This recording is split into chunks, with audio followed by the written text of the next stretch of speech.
A UK consulate employee is tortured in China. Hong Kong's freedoms are under siege. And China has started a war with the United States.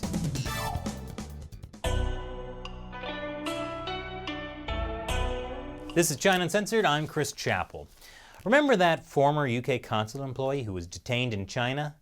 Simon Chung. Yeah, the Chinese secret police tortured him. Apparently, the Chinese police were so sure that the UK was behind the protests in Hong Kong that they tortured him to get answers. And get this, they abducted him inside Hong Kong, here at the West Kowloon train station. It's the terminal for the high-speed train that links Hong Kong to mainland China. It's in Hong Kong, but last year, the Hong Kong government ceded part of it to mainland Chinese authority. And so that's why Chinese secret police were able to abduct a Hong Kong citizen in Hong Kong and then bring him to mainland China for torture. And the secret police didn't just torture Simon Chung, they tried to turn him into a spy for China and then monitored him even after he was released back into Hong Kong. He's now fled to another country. Chung also says that while he was in the Chinese detention center, he saw other Hong Kong protesters there. And the secret police told him they had captured batches of Hong Kong protesters and brought them to mainland China, which is pretty much everything that people in Hong Kong were afraid of in the first place. Yeah, clearly Hong Kong people have no reason to protest because it's all the doings of the UK. You evil mastermind. Now, it may surprise you, but China denies Simon Chung's torture claim. During Simon Chung's detention, the Public Security Unit guaranteed all of his rights and interests according to law. Zheng Wenjie also made a full confession about his illegal actions. By the way, here's a photo of Chinese Foreign Ministry spokesman Geng Shuang to use on the dartboard at your local pub. Extra points if you hit him in the heart. Just kidding.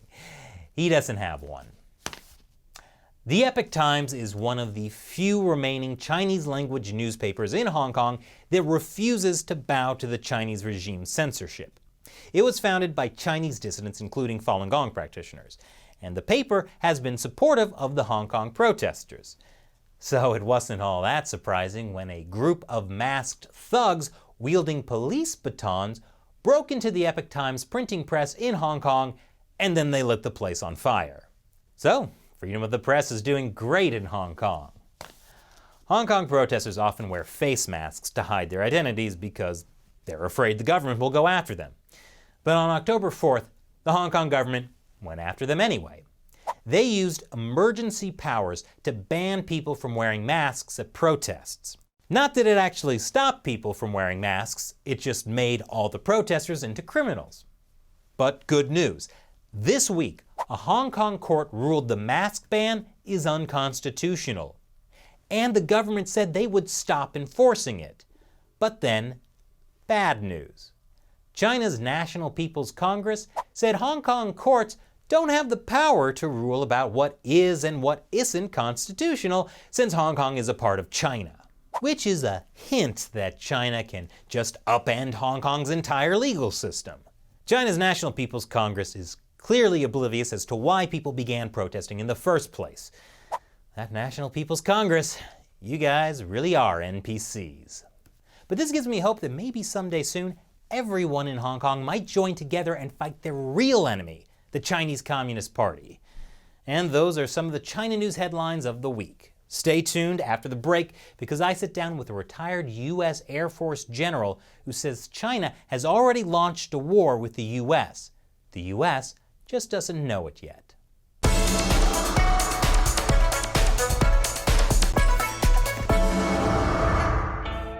Welcome back to China Uncensored. I'm Chris Chappell. World War III isn't some far-off nightmare. It's been waged by China for decades.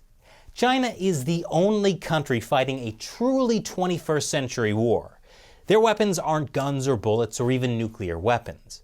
Their weapon is influence, being bought with money and technology. And in this war, we're all soldiers. How close is China to winning? And when will the United States realize it's already at war. Joining me today is retired Air Force Brigadier General Robert Spalding. He recently wrote this book, Stealth War: How China Took Over While America's Elite Slept. It's basically the playbook of how China waged an unrestricted war against the United States.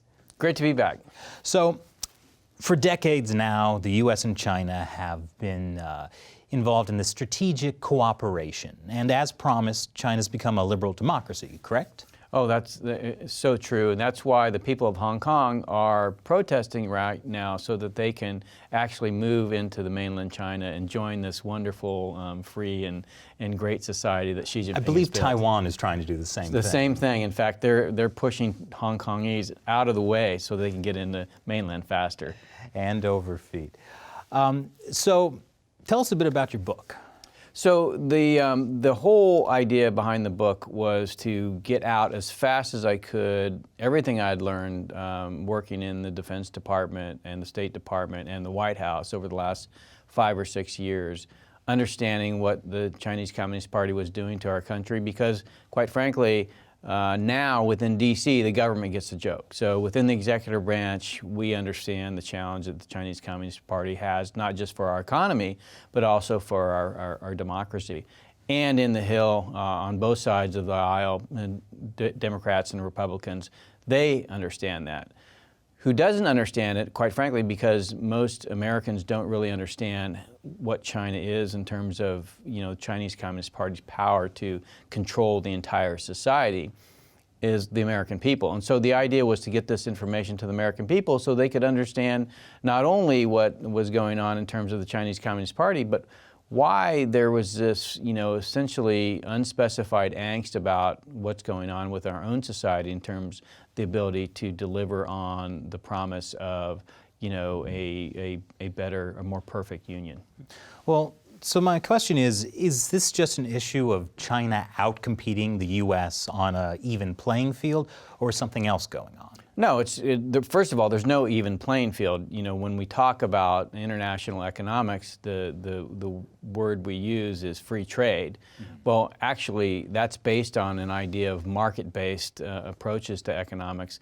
And China is anything from a market-based economy. In fact, they have done, especially since Xi Jinping has come into control the Chinese Communist Party, they've slowly consolidated the power of the state-owned enterprises within China, so that the Chinese Communist Party actually had more power over the economy. Not only they've done that, but they've essentially decapitated the leadership of a lot of the private companies within China. So HNA, Anbang, Alibaba, they've taken out the billionaires that had founded those companies and essentially so that the Chinese Communist Party could retake control of those companies as well.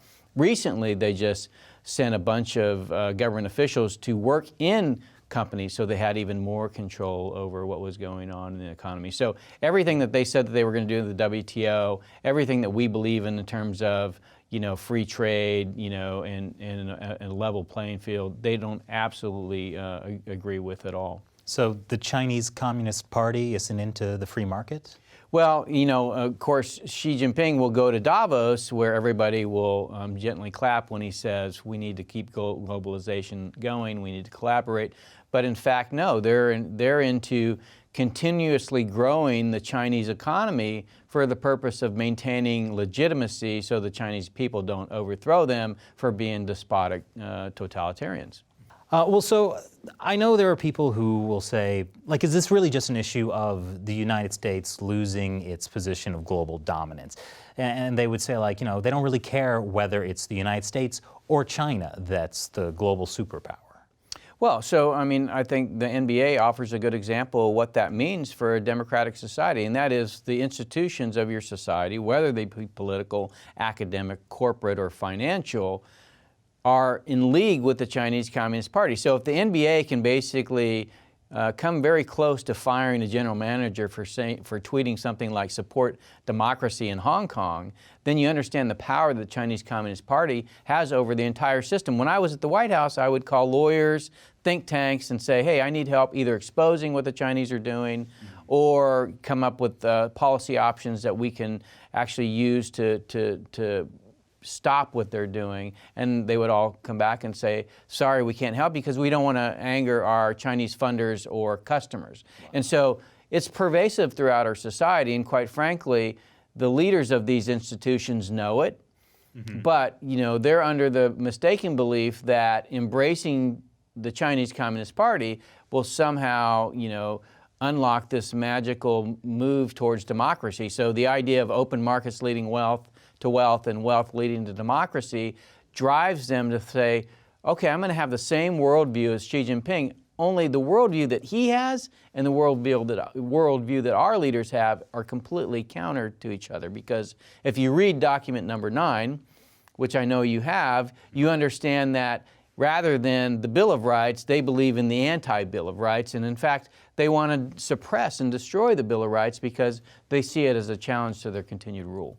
So basically these, like American companies and think tanks, their idea is we will make China more free and democratic by imposing self-censorship in the United States. Well, they've been told that. And so what we do is we incentivize them to kind of do that kind of behavior. So for instance, you know, with MSCI All World Index going from 0 to 20% weighting in Chinese equities, what that does is take our retirement funds over to China to help invest in the Belt and Road Initiative or Made in China 2025. You're talking about U.S. pensions being vested in China. U.S. pensions funds. But at the same time, you know, the Securities and Exchange Commission, who's responsible for ensuring that there's a level playing field for the U.S. Stockholder, allows Chinese companies not to abide by audit requirements or transparency requirements. Now, why is that? Why does Intel have to have a 10Q and a 10K, a quarterly statement and an annual statement? Because the SEC forces them to. But why doesn't Alibaba, who's really a Cayman Island company, and you don't know who owns the assets? Mm-hmm. Why aren't they required to do the same thing? Well, because there's this belief that if we just gave them a little bit of a good deal or a benefit, that they will, you know, again, open up and become democracies. But of course, all the Chinese Communist Party does is take this policy and say, let's take as much money out of the system as we can so that we can keep this thing going. Sort of the idea that China is this poor developing country, and as Joe Biden said, they're not a competition for the United States. They're not a problem, folks. So how widespread is Chinese money in the United States? Oh, it's in the university system. Right now, so what's happened since the National Security Strategy in 2017, we've started to focus more on foreign agent registrations, so FAR registrations. You're starting to see now, if you go and look at those online, you can see, you know, literally tens of thousands, hundreds of thousands, if not millions of dollars pouring in from China to pay former congressmen, former senators that are essentially lobbying on Capitol Hill.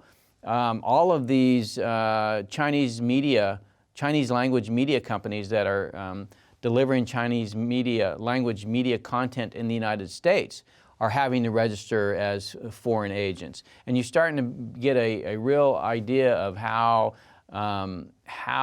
entrenched they are in our system. Of course, you can also look at the think tanks today, like the major think tanks in Washington, D.C. Look on the boards of those think tanks and look at their relationships to the Chinese Communist Party, and you realize that nearly every institution, major institution that we would count on to uphold the democratic principles of our free society have essentially created these economic and financial relationships with China.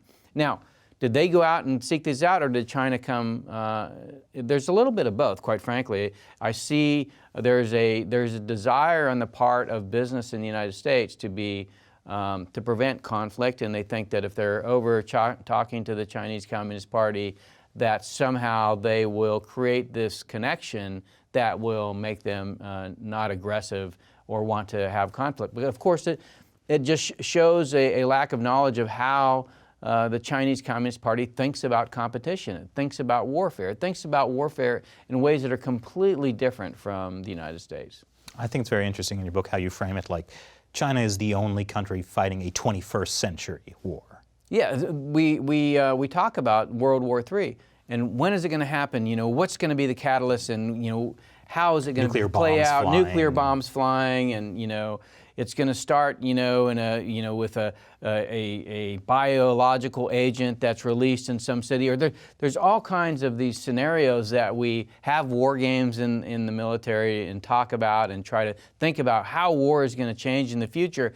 Meanwhile, it's being waged for decades in our neighborhoods, and so you know we're programmed in the military to fight abroad, to fight outside the borders, because we think, well, if we protect America from abroad, then we don't have to worry about it being at home. But what we fail to recognize is a globalization in the internet brought the adversary right into, you know, our television, you know, in our home. Or the internet, we don't watch TV or the anymore. internet. And so we're off defending, you know, our families, and our families are slowly being influenced by these economic, financial, and informational ties. Well, so in the book, you really make it out that China has it in for the United States. Why is that? Well, they have it in for the Constitution, because if you read document number 9, it really talks about those ideas of freedom of speech and freedom of religion, freedom from oppression. This real idea that you can make your own future is antithetical to the desires of the Chinese Communist Party, which is to maintain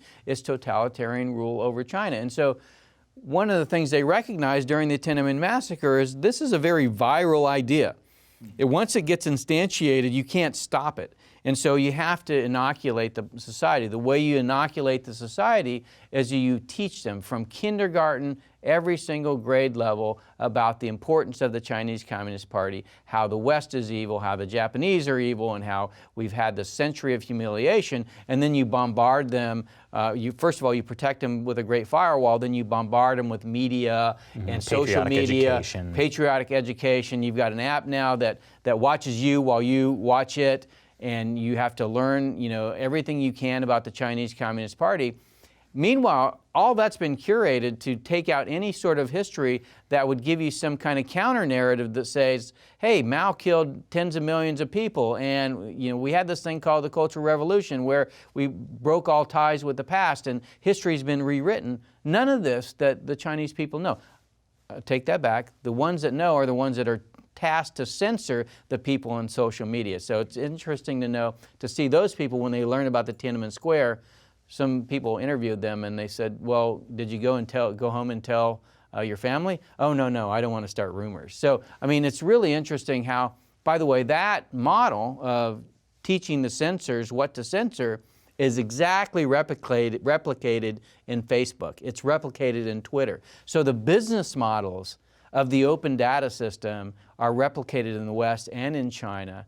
In the West, they're for profit, ostensibly, but in China, they're for profit and control. And what's happening is there's a convergence in these two models, and particularly that's what 5G is about. It's about converging these two models and about the China's model becoming ascendant in that competition, because you know, the 4G world was about the smartphone. The 5G world is really about the Internet of Things. So rather than saying, hey, I want to get on my phone and get an Uber, you walk out the front door of this building and you say Uber, and it shows up because the camera picked up your face. Now, all of that data of everything that you do walking around the city is going to be controlled by perhaps an American tech company, but I would venture to say it may be Baidu, Alibaba, or Tencent that is taking that back to China. Now, you might say, oh, this is complete bogus, you know, stuff made up by a general that, you know, wants to, you know, get everybody worked up. I was going to say it was uber terrifying. Well, it is uber terrifying, but the fact is, Samantha Hoffman, a researcher at Australian Strategic Policy Institute, recently came out with a paper called Engineering Global Consent, and it talks about Global Tone Communication Corporation, GTCOM for short. Now, what does GTCOM do? It does translation services in 65 different languages. It labels itself a big data and AI company. And in order to do translation in 65 different languages, it collects 2 to 3 petabytes of data per year. Now, the interesting thing about Global Tone Communication Corporation is it's jointly owned by the Ministry of Finance and the propaganda arm of the Chinese Communist Party. So the 2 to 3 petabytes of data, and this is, by the way, on their own website, goes to the intelligence arm of the People's Liberation Army and the propaganda arm of the Chinese Communist Party. So this is what we face in the 5G world. The Chinese Communist Party really were smart about this because they saw the United States dominate, the 4G world by coming up with a platform, the smartphone, and being the second country in the world to build the network. The 5G network is the platform itself. So the smartphone goes away, the camera that you talk into when you go out the front door, and all of these machines, the Internet of Things, becomes the things that collects data about you to make your life more convenient. But it also makes it very easy to know exactly who you are and what you do. So China, if this technology is built by Chinese companies, that's the Chinese Communist Party having an all-seeing eye globally.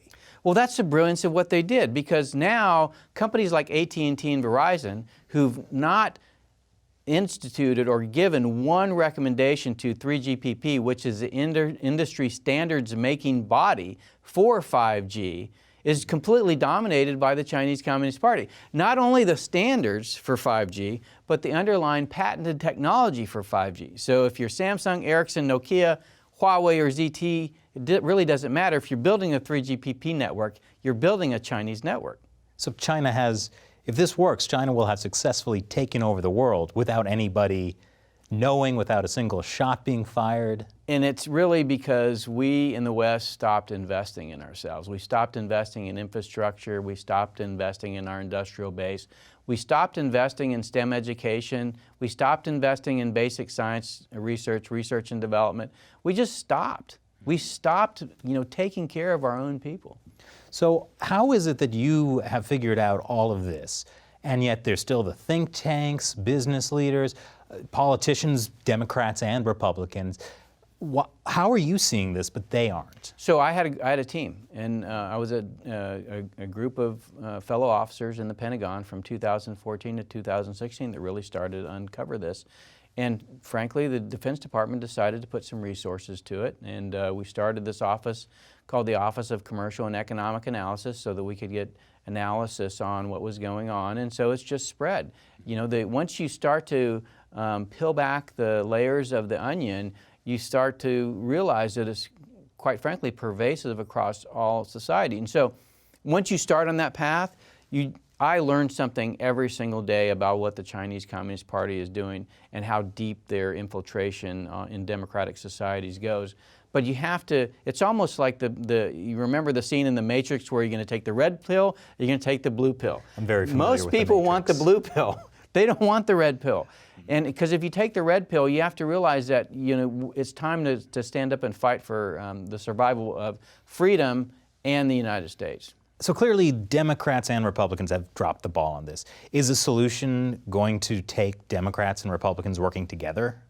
Oh, absolutely. It's never going to happen. We're screwed. Just like in the Soviet Union. The good thing is, I walk the halls of Congress, and the one issue that you can get congressmen and senators to agree on is we need to do something about the Chinese Communist Party. And so I think once Americans understand, we're a free country and people can think for themselves. Once they're presented with logical, fact-based arguments that aren't, covered with a smokescreen, which is what the stealth war is about. It's about hiding everything that they do. Then they can begin to make their own decisions. They can say, hey, we don't have to send our retirement funds to China. We don't have to not have tariffs on Chinese products, which are basically designed to balance a playing field. We don't have to have our kids be censored in our own universities because we have so many Chinese students and we have these Confucius Institutes and Chinese student associations which are designed to stifle speech in our university system. We can take back control of our country. So you say your book is not to sound an alarm, but it's a call to arms. Right. What do you mean by that? I mean that if America is to survive, and what I mean by that is if it's going to continue as a democratic constitutional republic, then Americans are going to have to stand up and fight for it. It's not going to be given to you free. It's not going to be handed to your children or grandchildren for free. Our founding fathers had to fight for it. Along the 240 plus years of our existence, people had to stand up and fight. The fight is just different this time. You don't have to go, pick up a weapon and go fight in some faraway land. You have to fight for democracy right here at home by recognizing that democracy here is under assault. Look at what happened with the NBA. It's clear as day if you choose to look at it.